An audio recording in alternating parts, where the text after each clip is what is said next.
Britain appears to be selling itself to Europe as the EU's security guarantor so that when the UK finally leaves the EU, it can retain a pretext for maintaining a close military relationship. This is extremely dangerous because the US-British policy toward Russia is provocative. The loss of the UK could leave the EU significantly reduced as a defence and security actor, says the Rand Corporation. At present, British taxpayers foot the bill for Europe's security, meaning the security of private corporations that rely on militarism to enforce the global economy. Militarism makes the situation less secure, as a joint British-Russian conference confirmed in 2017. Rand continues, Brexit raises questions about the EU's future credibility and ambition in this field, particularly if Europe hopes to be a counterbalance to US influence within NATO, or to Russia and China. Russia's concerns: is Russia really a threat? Elite security experts don't seem to think so. Cambridge University's David Blagden gave evidence to the Joint Committee on the National Security Strategy, 2014, writing, Russia is only a rising, or resurgent, power taken against its post-Soviet nadir of the 1990s, viewed against the 1980s and previously, Russia is and will remain severely diminished. In 2015, John Sowers, former head of MI6, was quoted, in one of the few media exceptions, as saying, the real problem is how we live with a Russia which feels very exposed. Putin's actions are ones of a leader who believes his own security is at stake. An unreported House of Commons Defense Committee report 2016-17 says, Russia views NATO expansion not as a free choice by sovereign states but as a policy of encirclement by the West. There is a sense within Russia of ill treatment by the West following the demise of the Soviet Union. The Russian perception of the world is one riven by instability and threats, many of which are uncomfortably close to its borders. A European Parliament report 2017 says, all Russian security documents explicitly single out the challenges that the policies of Western states supposedly create for Russian security, with particularly harsh words in the security strategy. Grievances connected to what Russia sees as systemic problems in the Euro-Atlantic region, foreign policy concept, the enlargement of NATO, the location of its military infrastructure close to Russian borders, its offensive capabilities, and the trend towards the alliance acquiring global functions, the symptoms of the U.S. efforts to retain absolute military supremacy, the global anti-missile system, global strike capabilities, militarization of space, or Russian forces in Canada and Mexico conducting joint exercises against the U.S. No. Are Russian forces in Ireland conducting joint exercises against Britain? No. Is there an obvious Russian presence in Scotland promoting independence from the UK? No. But Britain and the US are mounted on Russia's borders and conducting joint exercises with its neighbors. In addition, Russia is being literally fenced off from Europe, with NATO members and/or EU member states Estonia, Latvia, Lithuania and Poland building border fences. Finland, Norway and Ukraine are members of neither NATO nor the EU but contribute to NATO and are also building fences with Russia. But what do Russia's neighbors, like the Estonians, rank as their national security priorities?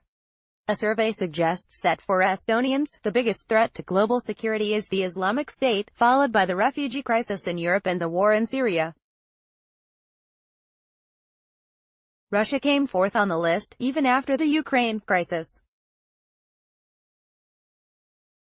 According to Gallup, a majority 52% of Estonians consider NATO a protective force but 43% see it as either a threat, 17%, or neither, 26%. Estonians are behind Kosovars, Albanians, Poles and Lithuanians in their opinions of NATO. NATO's war games from 2014, following the Ukraine crisis, predicted that, in the event of Russian invasions of Baltic states, NATO could not easily defeat Russia. As a result, NATO decided to beef up its so-called deterrence, i.e. a mass of troops encircling Russia. But what is to deter? What is the likelihood of Russia invading more countries? In November 2014, The Telegraph reported that Britain is planning more large Cold War-style tank exercises in Poland in 2015, supposedly in response to Russia's actions in Ukraine.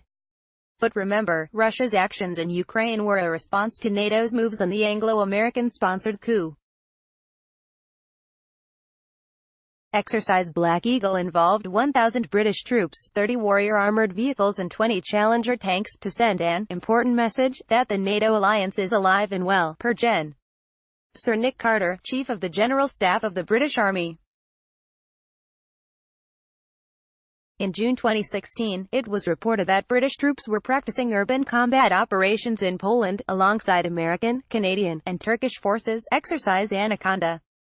Until 2017, when Britain took over, Spain led the so-called Very High Readiness Joint Task Force.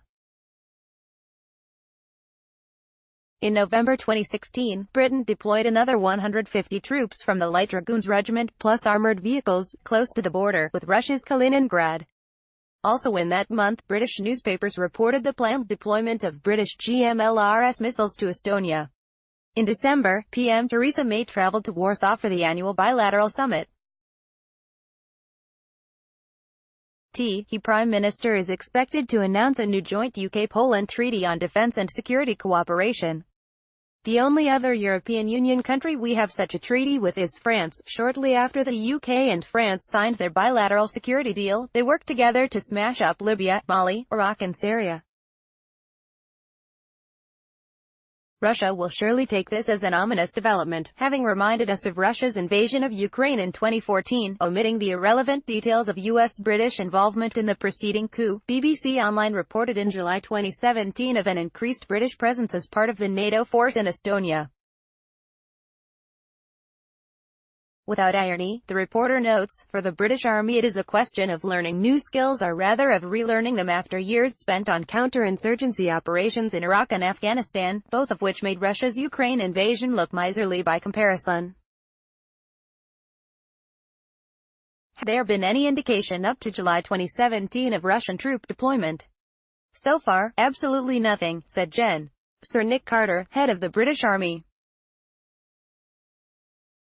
In October 2017, the Polish Foreign Minister Witold Waszczykowski and the Defense Minister Antoni Macierewicz met their British counterparts to discuss security and cooperation. Britain's then Defense Secretary Sir Michael Fallon said, "We want to further our already strong relationship and today will agree a capability partnership to boost both our defense industries and work towards finalizing the Defense and Security Cooperation Treaty."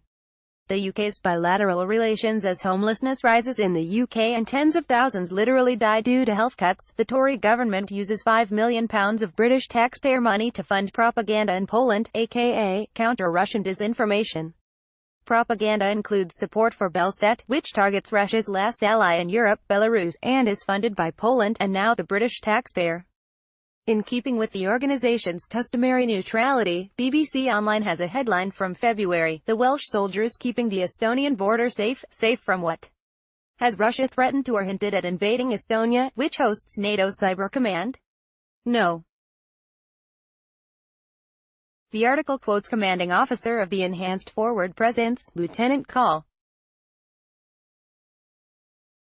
Owain Luke, "We achieve the deterrent principally by being here, because Russia knows that to invade Estonia would be to come up against NATO troops as well as Estonian forces, so, if Russia knows that any invasion of Estonia, which was never on the cards, would result in a NATO counter-offensive, why the need for forward basing, other than to threaten Russia?" The report says that the British are the NATO lead in Estonia. The report also exemplifies the BBC's legendary impartiality, noting how the Welsh are training the Estonian rugby team and integrating with the locals. If political tensions in the region increase, their presence in Estonia will remain a welcome comfort to the locals of this former Soviet Union country. In February, Forces Network reported, UK personnel are currently deployed on operations supporting NATO's Enhanced Forward Presence (EFP), with forces in Estonia and Poland. It also notes that the Royal Welsh is the lead battle group (BG) element based in Tapa, Estonia, with the training designed to reassure NATO allies and deter adversaries. In February 2018, it was reported that more troops, these from the Queen's Dragoon Guards, were to be deployed in spring. Estonia's President Kersti Kaljulaid didn't seem ever so grateful, requesting a U.S. force presence in the deployment of Patriot missiles. "We want to be sure that both NATO's territory and NATO soldiers are well protected." We need our deterrence to be believable. So much for British taxpayers spending millions of pounds to put troops in Estonia for deterrence, while impoverished Britain suffer cuts to public services at home. This article originally appeared on Axis of Logic.